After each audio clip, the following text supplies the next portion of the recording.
It's interesting to me that you open this EP with Bleaugh, Yeah. because it feels kind of like a culmination building upon everything that you've done previously in your music. Okay. Why did you decide for that song to be the opener, and what role do you think it plays in what you were trying to say with the EP and what you wanted to do with the EP at large?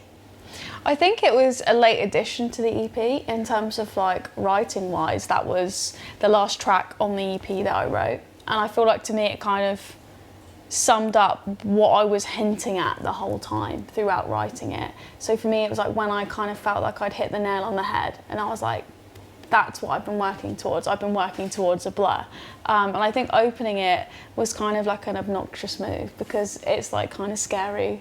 And it's like a kind of, we play it first in the set as well. It kind of gives off this like uncomfortable start. And that's what I love about it, is I think it kind of sets you off on a little bit of a, oh, what's this going to be like? What, this kind of sounds different to your old stuff. Kind of a statement of intent in a certain way. Definitely. As well. So I think that's why it placed first on the EP, and for me that's why it kind of was on the EP, and that's what, you know, how it became Goober really, and quite a significant track on it as well. You said that when you wrote that there, that it felt like you hit the nail on the head with what you wanted to say with the EP at large. Did it change the way you looked at the songs that had come previously, like Old Nudes, for example, which came out end of last summer? Definitely. Quite a while before, yeah. I mean, for me, this EP, even though I love it, I'm really proud of it, I think in terms of like a collection of songs built together, it was very much like a sign of the times. And like Old Nudes was written in a normal world, and then coronavirus happened, and everything kind of, you know, got weird in the world and in my head and in everyone's lives. I couldn't just go to the studio anymore, and I kind of changed producers, and it was very much a time of like, okay, I'm just going to experiment now and like really start writing differently, pushing myself. So for me, this EP kind of feels experimental, and I maybe didn't look at it like I was writing an EP. I definitely wrote a bunch of songs and was like, this could actually work as one. I mean, that's the thing, is that each of the songs, they all feel like they come from a very specific individual story. Yeah. I'm intrigued, at what point when you're writing a song do you actually get a sense of the story that you're conveying? Do you write it with that intent in the beginning, or does it start to reveal itself throughout? Yeah, normally I start with like a song title or something. So if that's the way I'm starting, normally I have a topic straight off the bat. Sometimes I can just spit out a couple of lines and there'll be something in it, like a word or something, and I'll be like, oh, that's cool, what does that mean? But yeah, I normally don't know what it's about until I finish writing it, and then I go, oh, that must have really upset me at the time, I didn't realise. It's normally like how I sort of process my life. I mean, to take that, for example, to come back to Bleaugh, what was the phrase that kind of set that emotion for you? I think, I mean, with that song, it was kind of, the chorus came first. So it was like, you're not into it, you're not into anything. And I find like that was like, oh yeah, one of those people you can never please and they don't like anything. You know, you can't make someone like you who doesn't like anyone. And for me, that's kind of what I was trying to like summarize a lot in that track, about like a significant person like in my life. Could you translate that ethos to the way that you carry yourself with your music at large? What you're saying there about you can't, if you don't, like, you know, you can't make people like you, you kind of have to do what's true to you.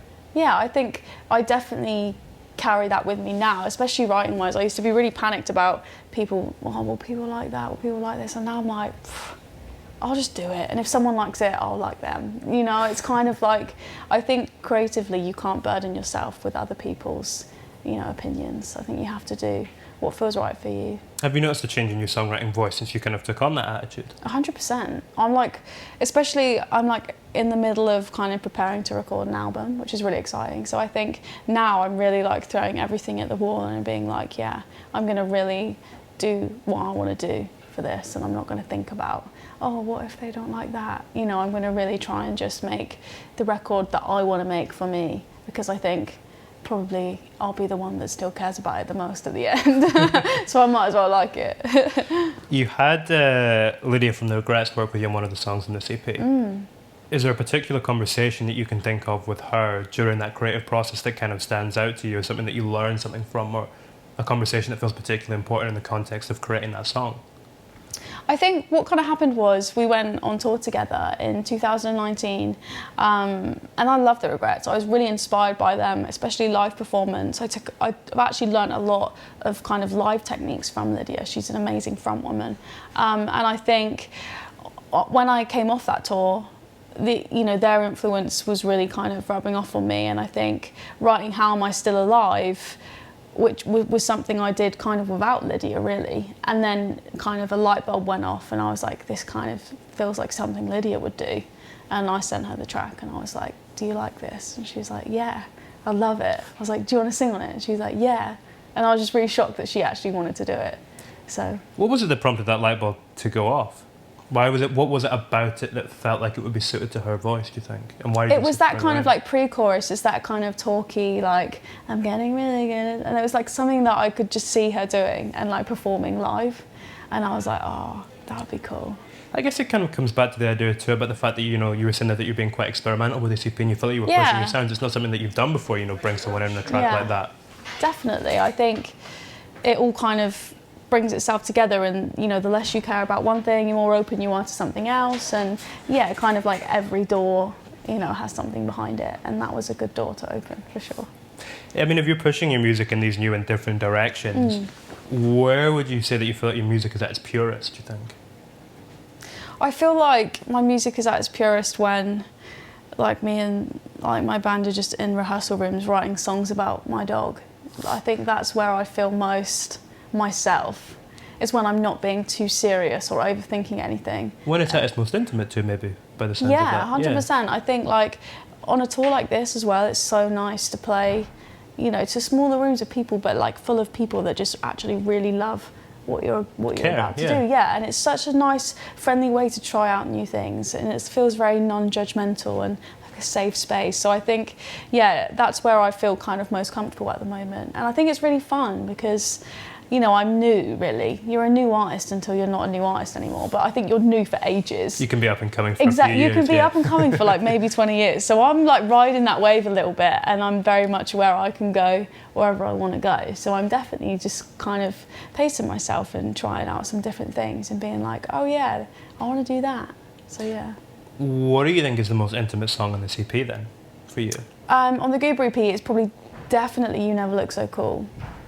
Which is like the slow funeral most affectionate track. song on the EP, probably. Yeah, for me that was like, I wrote that song in my bedroom again like 2 years ago. It was quite an old song, like similar to Old Nudes actually, in terms of like the time of writing. And I'm really heavily into Phoebe Bridgers, and really was at that time. And I think that was like after her first album came out, I wrote that song.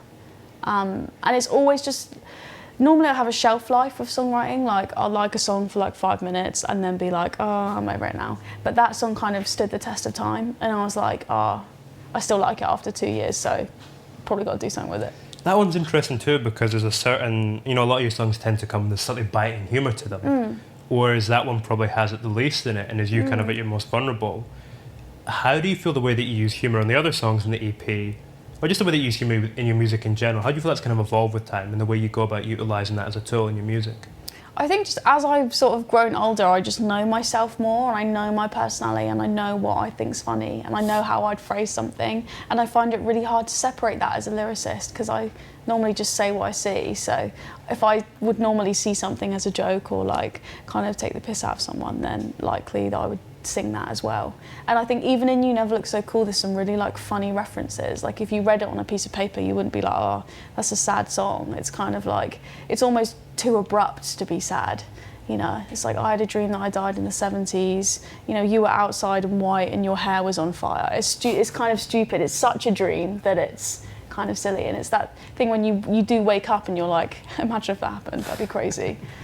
You have a line on one of the songs too about getting softer as you age, as you get older. Oh yeah, that's in Boy Bye. Yeah, I'm getting softer in my age, yeah.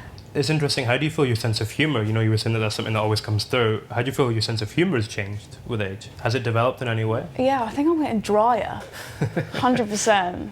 Probably more annoying. we're obviously like in the room with my band. I said to my bass player earlier, like, do you think I'm funny? And she was like, I think you, can I swear? Yeah. She's like, I think you throw enough shit that enough sticks. And I think that's a really accurate description. I just talk so much that like at least a third has to be funny because I've tried too hard for it not to be. So yeah, I think that's where it lands at the moment. How good a sense do you think people can get of you as a person from this EP? How much of yourself do you feel is present in it?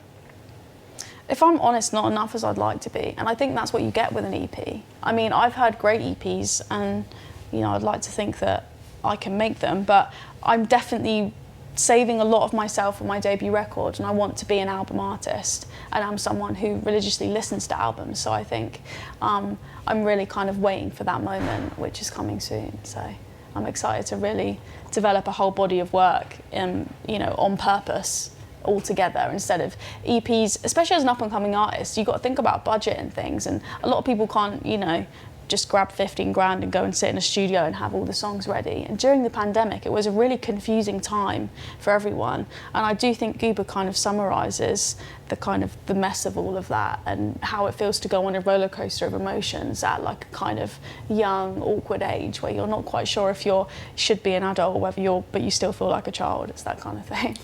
That seems like a lovely note to wrap up on. Yeah. Thank you very much. Thank you so much.